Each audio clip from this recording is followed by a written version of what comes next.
Diversity in living organism. इस chapter में हम जानेंगे हमारे लिए क्लासिफिकेशन ऑफ ऑर्गेनिज्म क्यों इम्पोर्टेंट है एंड हम किस बेसिस पर किसी ऑर्गेनिज्म को दूसरे ऑर्गेनिज्म से अलग कर सकते हैं, और क्लासिफिकेशन एंड इवोल्यूशन में क्या सिमिलरिटीज़ हैं।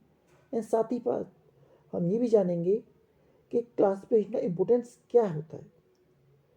सबसे पहले चलते हैं क्लासिफिकेशन ऑफ ऑर्गेनिज्म पर। हम जैसा कि जानते हैं हमारी इस दुनिया में कई तरीके के ऑर्गेनिज्म देखते जाते हैं और हर ऑर्गेनिज्म अपने आप में यूनिक है और उसकी यही यूनिकनेस उसे दूसरे ऑर्गेनिज्म से अलग बनाती है और अलग अलग इन्वायरमेंटल कंडीशन में अलग अलग टाइप के लिविंग ऑर्गेनिज्म देखने को मिलते हैं। And this mean that the extent of diversity is boundless. हम ये कह सकते हैं कि जो डाइवर्सिटी है बहुत ही ज़्यादा हाई लेवल पर है फ्लोरा एंड फ्यूना के बीचेस में। फ्लोरा हम प्लांट्स को बोलते हैं, फ्यूना एनिमल्स को कहा जाता है। तकरीबन ये हिसाब लगाया गया है, एस्टिमेट किया गया है तकरीबन 1.7 या उससे भी ज़्यादा million species of living animal and plant are known. Out of these 1.2 million are animal species and rest 0.5 million are plant species, जिसमें कि 1.2 मिलियन स्पीसीज एनिमल की हैं एंड 0.5 मिलियन प्लांट्स की हैं। And most of the common and easily available animal and plants हम daily life में देखते हैं, जैसे कि area of forest, mountain, desert, deep sea. ये कुछ ऐसी जगह हैं जहाँ पे हमें अलग अलग तरीके के ऑर्गेनिज्म देखने को मिलते हैं। It's the earth still remaining unexplored, लेकिन अभी हमने कुछ ही हिस्सा देखा है इनका, माउंटेन्स का, डेजर्ट का कुछ ही हिस्सा देखा है। अभी तक हम उस हिस्से तक पहुंच भी नहीं पाए हैं जो कि डीप डाउन द सी है या डेजर्ट के इंटर होता है। अभी माउंटेन के अंदर जो ऑर्गेनिज्म रह रहे हैं उनके बारे में अभी हमने यहाँ पे कोई बात नहीं की है। बायोलॉजिकल डाइवर्सिटी है develop due to organic evolution. Evolution के साथ साथ लोग ऑर्गेनिज्म के अंदर डाइवर्सिफिकेशन भी आया, उनमें बदलाव भी आए। And diversity that we see today is actually the product of 3.5 billion year of evolution. और ये डाइवर्सिटी जो हम आज देख रहे हैं ये प्रोडक्ट है 3.5 बिलियन ईयर का जो इवोल्यूशन लगातार होता रहा इन सालों में, जिसने आज के समय के जो ऑर्गेनिज्म हैं वो हमें दिए और जो कि इतने डिफरेंट हैं एक दूसरे से। During the same lengthy period, इस लेंथी पीरियड के दौरान about 5 to 100 time the number of existing period become exist. To see इसी पीरियड के टाइम बहुत सी स्पीसीज ऐसी भी थी जो विलुप्त हो गई या ख़त्म हो गई। And diversity of the present and existent animal and plant is so vast to make it impossible to deal with everyone in individual form। और इतनी बड़ी डाइवर्सिफिकेशन को इंडिविजुअल फॉर्म में पढ़ पाना या अलग अलग पढ़ पाना बहुत ही मुश्किल काम है। और इसको पढ़ने के लिए क्या ये पॉसिबल नहीं है कि हम ऐसे ऑर्गेनिज्म को इकट्ठा करें या एक साथ रखें जिनकी प्रॉपर्टी या सिमिलर हो या जो एक दूसरे से सिमिलर हो, और जो ऑर्गेनिज्म एक दूसरे से अलग हों उन्हें हम अलग से पढ़ें। तो इसी को हम क्लासिफिकेशन कहते हैं। ऑर्गेनिज्म को ग्रुप्स में, सब ग्रुप्स में अरेंज कर देना on the basis of similarity और डिसिमिलरिटी और डिफरेंसेस के बेसिस पर ऑर्गेनिज्म को अलग अलग कर देना ही क्लासिफिकेशन कहलाता है। Arranging of organism into group और set on the basis of similarity and dissimilarity. Organism को अरेंज करना इनटू ग्रुप में on the basis of their similarity and dissimilarity, similarity and dissimilarity के बेसिस पर ही क्लासिफिकेशन कहला जाता है। And branch of science is called taxonomy, और इस ब्रांच को हम टैक्सोनॉमी कहते हैं। To understand the living world one is not supposed to know everything about all organisms. One can study just few representative from each group and will give an idea of all member of that group. तो हमें एक group के बारे में जानने के लिए या ऑर्गेनिज्म के बारे में जानने के लिए उसके बारे में पूरी तरह से जानने की जरूरत नहीं होगी। हम केवल उस ग्रुप के जिसमें वो लाइक करता है या उसके जो रिप्रेजेंटेटिव्स हैं उनकी कुछ प्रॉपर्टीज़ को समझ लेंगे और उनकी प्रॉपर्टी को समझ करके हम उस ऑर्गेनिज्म की प्रॉपर्टीज़ को एवोल्यूट कर देंगे, प्रिडिक्ट कर देंगे, आइडिया लगा लेंगे। हाँ, what is the basis of classification? हम क्लासिफिकेशन में बेसिस क्या रखते हैं? अभी से नहीं, बहुत समय पहले से ही ऑर्गेनिज्म के अंदर क्लासिफिकेशन या बहुत से साइंटिस्ट ऐसे थे जिन्होंने ऑर्गेनिज्म के अंदर क्लासिफिकेशन किया। पोस्ट वैदिक टाइम में जैसे सुश्रुता संहिता तकरीबन 600 BC में सभी सब्सटेंसेस को क्लासिफाई किया था इमोबाइल एंड मोबाइल, मतलब से मूवेबल और इमूवेबल। इमूवेबल में हमारे प्लांट्स आते हैं जो एक जगह से दूसरी जगह मूव नहीं कर सकते, और मोबाइल में हमारे एनिमल्स आते हैं। अरिस्टोटेल ने 384 BC टू 322 BC के करीब उन्होंने एनिमल को क्लासिफाई किया on the basis where they live, other they live on land, water और एयर। वो हवा में रह रहे हैं, ज़मीन पर रह रहे हैं या फिर पानी में रह रहे हैं, इसके बेसिस पर उन्होंने क्लासिफाई किया, जैसे land animal, water animal and aerial animals, जो आज के समय कहते हैं। Also it is quite simple to classify life train but is misleading to different type of organism. इस तरीके से हम ऑर्गेनिज्म को क्लासिफाई तो कर सकते हैं, लेकिन इसमें सबसे बड़ी प्रॉब्लम हमें ये आती है कि जो डिफरेंट टाइप के एनिमल होते हैं वो भी सेम कैटेगरी में आ जाते हैं, जैसे कि starfish, octopus, shark and whale. ये सभी डिफरेंट टाइप के ऑर्गेनिम्स होते हैं और इनके अंदर जो प्रॉपर्टीज़ होती हैं वो भी बिल्कुल ही डिफरेंट होती हैं। लेकिन इतनी सारी डिफरेंट प्रॉपर्टी होने के बावजूद भी ये एक ही कैटेगरी में है, क्योंकि सब के अंदर एक बात कॉमन है कि वो एक्वेटिक एनिमल्स हैं। एंड द कॉमन फीचर यही है कि ये वाटर में रहते हैं और कोई इनमें कॉमन फीचर में ज़्यादा नहीं मिलता। Therefore, it is not a proper way of grouping organisms. इसीलिए हम इसे एक अच्छा तरीका नहीं मान सकते ऑर्गेनिम्स को ग्रुपिंग करने का। तो अब क्या करें? To overcome these drawbacks, scientists decide that characteristics to be considered as the basis of broadcast of division of group. हमें वो कहाँ रहते हैं इस बेसिस पर नहीं, उनके अंदर कैरेक्टरिस्टिक्स क्या हैं, उनके अंदर सिमिलरिटीज़ एंड डिसिमिलरिटीज़ क्या हैं, इसके बेसिस पर हमें ऑर्गेनिम्स को क्लासिफाई करना चाहिए और इस बेसिस पर हम ज़्यादा अच्छे से क्लासिफिकेशन कर पाएंगे। Then we require another set of characteristics for making a subgroup which each group और सेल डिवीजन। और हमें लगातार सिमिलरिटीज़ एंड डिसिमिलरिटीज़ के बेसिस पर ऑर्गेनिज्म को सेपरेट करते हुए एक ग्रुप बनाना चाहिए, जिसमें कि जो सिमिलर ग्रुप में आए उनकी प्रॉपर्टी भी सेम हो और जो डिसिमिलर अलग ग्रुप में आए उनकी प्रॉपर्टी अलग हो, लेकिन एक ग्रुप में जितने भी ऑर्गेनिज्म हों उन सबकी प्रॉपर्टी सेम होनी चाहिए। Now in this way the process of further classification within each group and sub group can be made on the basis of new characteristic at each step. और हर step पे organism के अंदर कुछ नई characteristic देखने को मिलेंगी और उसके बेसिस पर हम बड़ी आसानी से ये पता लगा सकते हैं कि ये ऑर्गेनिज्म किससे ज़्यादा फैमिलियर है या किससे कौन सी इसकी फैमिली है, किस फैमिली से ज़्यादा रिलेटेड है या मिलता जुलता ऑर्गेनिज्म से। While classifying diverse group of organism there is need to be find a way in which a quite similar put them together. लेकिन फिर भी हमें एक रीजन तो चाहिए जिसकी मदद से हम जो मोस्ट सिमिलर एनिमल्स हैं या जिनके अंदर ज़्यादा सिमिलरिटीज़ हैं वो एक ग्रुप में आ सकें। मीन टू से characteristics mean a particular form और particular function.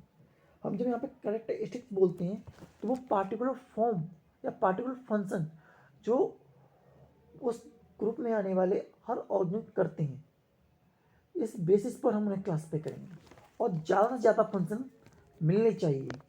For example, almost all of us possess 5 fingers on each hand and 5 toes in each foot. It is characteristics of all human beings. Furthermore, it is characteristic that we all run what at same time. A banyan tree and mango tree cannot be run. देखिए, जिस तरीके से हम कह सकते हैं, हम trees के अंदर और एनिमल्स के अंदर डिफरेंस कर सकते हैं। जैसे कि हमारे अंदर ह्यूमंस के अंदर हर हाथ में 5 उंगलियां होती हैं और 5 और 5 10 उंगलियां हो जाती हैं। इसे कहते 5 और 5 पैरों की उंगलियां भी होती हैं हमारी। तो हर प्लांट के हर एक ह्यूमन के अंदर ये होती हैं। तो ये एक कॉमन कैरेक्टरिस्टिक्स है सभी ह्यूमंस का। इसी तरीके से जितने भी ट्रीज होते हैं वो अपनी जगह से मूव नहीं करते, ये भी उनका कॉमन कैरेक्टरिस्टिक्स है।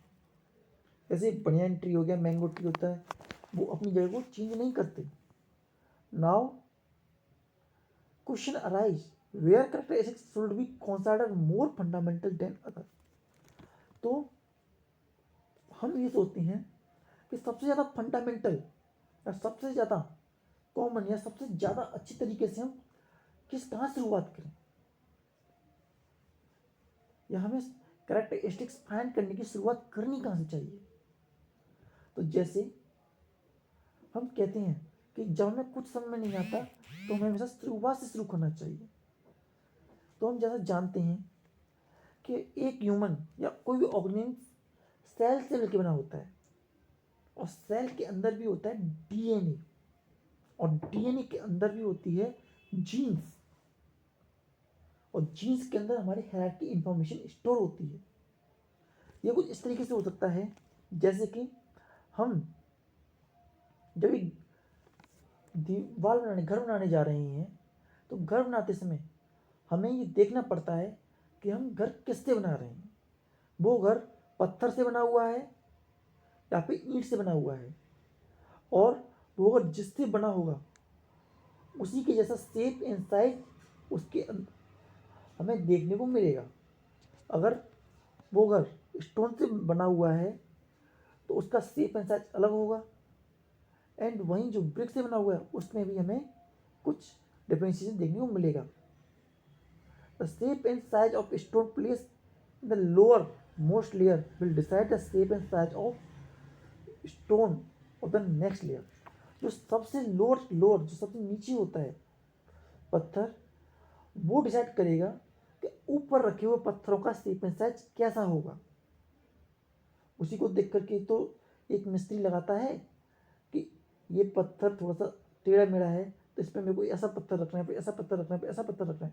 इसी तरीके से हमारे जो एंसेस्टर होते हैं उनके जो जीन्स थे उनकी बेसिस पर हम देखते हैं कि आने वाले इस ऑर्गेनिज्म में क्या चेंजेस आ सकते हैं और ये कौन से ग्रुप में या कौन से किंगडम में जाएगा। आगे हम जानेंगे इस बारे में। The stone in this way a hierarchy और interrelated characteristics is to be applied for classification. इस तरीके से हम कह सकते हैं कि हमें हायरार्ची या वंशानुगत लक्षण जो होते हैं उन्हें प्रमुखता देनी पड़ेगी या उन्हें देखना पड़ेगा जब हम किसी ऑर्गेनिज्म को क्लासिफाई करने जा रहे हैं। Such interrelated characteristics start from the nature of cell are being considered presently to classify all living organism. और यही हमारे लिए बेसिस बनती हैं कि हम ऑर्गेनिज्म किस बेसिस पर क्लासिफाई करेंगे और वो किस ग्रुप में आएगा। कुछ पॉइंट हैं जिनके बेसिस पर हम ऑर्गेनिज्म क्लासिफाई कर सकते हैं। पहला, सेल का स्ट्रक्चर ऑफ सेल कैसा है, इसके बेसिस पर हम ऑर्गेनिज्म को क्लासिफाई कर सकते हैं। An eukaryotic cell contain membrane bounded cell organelles like mitochondria, endoplasmic reticulum, Golgi apparatus with nucleus. एक इक्रोटिक सेल जो होता है उसके अंदर सभी सेल ऑर्गेनीज होती हैं, न्यूक्लियस, साइटोप्लाज्म, प्लाज्मा में सब होता है और अलग अलग एक्टिविटीज परफॉर्म करता है उसके अंदर। ऑन द अदर हैंड जो प्रोकैरियोटिक सेल होते हैं उसके अंदर इतना सब कुछ खास नहीं होता एंड उसके अंदर सेल ऑर्गेनीज भी कम होती हैं and they will therefore require different way for biochemical activities, और उनकी बायोकेमिकल एक्टिविटीज जो होती हैं वो भी थोड़ी अलग होती हैं। Furthermore, the eukaryotic cell can perform special function and thus possess the capacity to participate in the formation of multicellular organisms. तो जो मल्टीसेल ऑर्गेनिज्म होते हैं वो आमतौर पर इक्विटिक सेल की वजह के फॉर्मेशन से मिलते हैं और वहीं जो प्रोकैरियोटिक सेल आमतौर पर यूनिसेलुलर में ही देखने को मिलता है। Thus, the cell structure has been made the basis of characteristic। तो इस तरीके से हम इक्विटिक एंड प्रोकैरियोटिक के बेसिस पर हम कैरेक्टरिस्टिक स्टार्ट कर सकते हैं कि जो सेल है वो प्रोकैरियोटिक है कि इक्विटिक है। Not division level, this principle is found in multicellular organism. ये जो है मल्टीसेलुलर ऑर्गेनिज्म में पाया जाता है। Cell group together to form a single organism follow this principle of division of labours. हम डिवीजन लेबर्स के बेसिस पर कि उस किसी ऑर्गेनिज्म का डिवीजन लेबर कितना हाईली एक्सटेंडेड तक है या कितना हाईली डिवीजन लेबर उसके अंदर है। डिवीजन लेबर में से अलग अलग काम करने के लिए अलग अलग बॉडी पार्ट्स उसके अंदर कितने हैं। In such a multicellular organism all cell are not similar rather than biggest type. हम ये देख सकते हैं कि उसके अंदर कितनी ज़्यादा कॉम्प्लेक्सिटी है इसको लेकर के, उसके अंदर number of tissues specialised tissue कितने ज़्यादा हैं। जैसे हम देख सकते हैं एक अमीबा जो है वो एक यूनिसेलुलर ऑर्गेनिज्म है लेकिन उसके अंदर ज़्यादा डिफ्रेंशिएशन में देखने को नहीं मिलता। वहीं ह्यूमन उसमें डिवीजन हमारे अंदर division labour up to a very large extent है। हमारे mind, brain, ear, tongue and many of division labour हमारे अंदर बहुत हाई एक्सटेंट तक है। Second, mode of nutrition. हम मोड ऑफ न्यूट्रिशन के बेसिस पर ऑर्गेनिज्म को क्लासिफाई कर सकते हैं। मोड ऑफ न्यूट्रिशन मोड से कि वो ऑर्गेनिज्म अपना खाना खुद बना सकता है या वो ऑर्गेनिज्म अपना खाना खुद नहीं बना सकता। जो ऑर्गेनिज्म अपना खाना खुद बना लेते हैं उन्हें हम ऑटोट्रॉफ्स कहते हैं। वहीं जो ऑर्गेनिज्म अपना खाना खुद नहीं बना पाते उन्हें हेटरोट्रॉफ्स कहते हैं। जो ग्रीन प्लांट्स होते हैं वो अपना खाना खुद बना लेते हैं इसलिए हम उन्हें ऑटोट्रॉफ बोलेंगे और उनकी जो प्रोसेस होती है वो होती है photosynthesis with in the presence of chlorophyll by using carbon dioxide and sunlight. और वहीं जो हेटरोट्रॉपिक ऑर्गेनिज्म होते हैं जैसे मोस्ट ऑफ द एनिमल्स वो दूसरे ऑर्गेनिज्म को ईट करते हैं और अपना पेट भरते हैं। इस बेसिस पर हम ऑर्गेनिज्म को क्लासिफाई कर सकते हैं। बॉडी के ऑर्गेनाइजेशन के बेसिस पर हम क्लासिफिकेशन कर सकते हैं। The basis of classification among the animal is developed of body and its organisation into different part. एक ऑर्गन के अंदर कितने ज़्यादा डिफरेंट पार्ट्स हैं अलग अलग बॉडी अलग अलग फंक्शनिंग करने के लिए, उसके बेसिस पर हम उसे क्लासिफाई कर सकते हैं। Further the presence of specialised organ to perform various function. कितने ऑर्गन स्पेशलाइज्ड ऑर्गन है उसके अंदर अलग अलग वर्क करने के लिए। और यही हायरार्की में हम देखते हैं। Development of hierarchy can take place even on the basis of above discuss point. जो हमने पॉइंट डिस्कस किए कौन कौन से, cell structure, division of labour, mode of nutrition, body organisation, इनके बेसिस पर हम ऑर्गेनिज्म क्लासिफाई कर सकते हैं। For classification of plant the characteristics of body design considered will be quite different from those animals. और ये सारे कैरेक्टरिस्टिक्स दो ऑर्गेनिज्म में ये सारे कैरेक्टरिस्टिक्स में कुछ ना कुछ डिफ्रेंशिएशन देखने को मिलेगा हमें। This is due to the fact that basic structure of plant and animal are quite different. और इसीलिए इन सभी पॉइंट की वजह से हम कह सकते हैं कि जो प्लांट और एनिमल होता है उनकी स्ट्रक्चर में कुछ बेसिक डिफरेंट होता है। Such feature are therefore used to make sub group rather than making a main group. इसीलिए हमको सब ग्रुप और क्लासेस एंड फैमिली को कैटेगरी बनाना पड़ता है ताकि हम उन्हें अलग अलग कैटेगरी में पुट कर सकें। Classification and evolution, classification and evolution के बारे में समझते हैं। हम क्लासिफिकेशन क्या समझते हैं? Identification and classification of living organism begin is done on the base of characteristics of structure and function. जो आइडेंटिफिकेशन, पहले ऑर्गन को आइडेंटिफाई किया जाता है और फिर उसके बाद क्लासिफाई किया जाता है। हम पहले उसके अंदर आइडेंटिफाई करते हैं कि उसके अंदर कौन कौन सी प्रॉपर्टी उस ऑर्गन से मेल खाती हैं। अगर उसके अंदर नंबर ऑफ प्रॉपर्टीज मैच करती हैं तो हम उसे क्लासिफाई करते हैं कि ये इससे मैच करता है, ये सिमिलर है इस ऑर्गन से, या ये इस ऑर्गन से सिमिलर नहीं है। And on the basis of characteristics, in characteristics के बेसिस पर हम उसके बॉडी स्ट्रक्चर एंड फंक्शंस को भी आगे प्रिडिक्ट कर सकते हैं कि वो कौन कौन से फंक्शन परफॉर्म करता होगा। Why single representative of this group, हम कुछ ऑर्गन को देख करके। At the same time some of this characteristic make more wide ranging change in their body design than other. और कुछ कैरेक्टरिस्टिक्स ऐसे होते हैं जो एक ऑर्गन के बॉडी डिजाइन में बहुत ज़्यादा चेंज ला सकते हैं। और टाइम जो होता है सबसे ज़्यादा इम्पोर्टेंट रोल प्ले करता है इसमें। A certain body design which come from existence, और कुछ बॉडी डिजाइन जो होते हैं ऐसे होते हैं जो आदिकाल से बहुत समय से चले आ रहे हैं, और कुछ बॉडी डिजाइन ऐसे होते हैं जो हालांकि नए नए ही बने हैं अकॉर्डिंग टू रिक्वायरमेंट्स। एवोल्यूशन का मतलब क्या होता है? एवोल्यूशन का मतलब होता है अनफोल्ड और अनरेबल। और इन ब्रॉड सेंस एवोल्यूशन को जब हम कहना चाहें